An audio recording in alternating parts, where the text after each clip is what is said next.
July August বিপ্লবে আহতদের যাচাই বাছাই করে অতি দ্রুত ইউনিক আইডি কার্ড দেয়া হবে। সরকারি হাসপাতালে আইডি কার্ডধারীরা অগ্রাধিকার ভিত্তিতে আজীবন চিকিৎসা সুবিধা পাবেন। সরকারি হাসপাতালে যেসব চিকিৎসা সেবা পাওয়া যাচ্ছে না বা যাবে না, সেগুলোর ক্ষেত্রে নির্দিষ্ট চুক্তিভিত্তিক বেসরকারি প্রতিষ্ঠান থেকে বিনামূল্যে সেবা দেয়া হবে।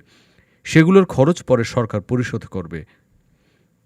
২১ নভেম্বর জুলাই শহীদ স্মৃতি ফাউন্ডেশন ও স্বাস্থ্য মন্ত্রণালয়ের উদ্যোগে বৈষম্য বিরোধী আন্দোলনের আহতদের চিকিৎসা পুনর্বাসনের রোডম্যাপ নিয়ে সংবাদ সম্মেলনে এ তথ্য জানান স্বাস্থ্য ও পরিবার কল্যাণ মন্ত্রণালয়ের বিশেষ সহকারী অধ্যাপক ডাক্তার মোহাম্মদ সাইদুর রহমান।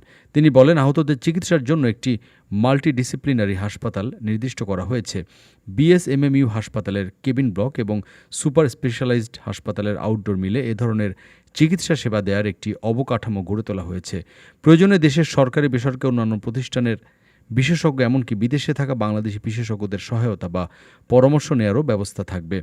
ভর্তিকৃত রোগীদের মধ্যে যাদের উন্নত চিকিৎসার জন্য বিদেশে পাঠানো প্রয়োজন, তাদের পাঠানোর প্রক্রিয়া চলমান আছে, ভবিষ্যতেও চলমান থাকবে।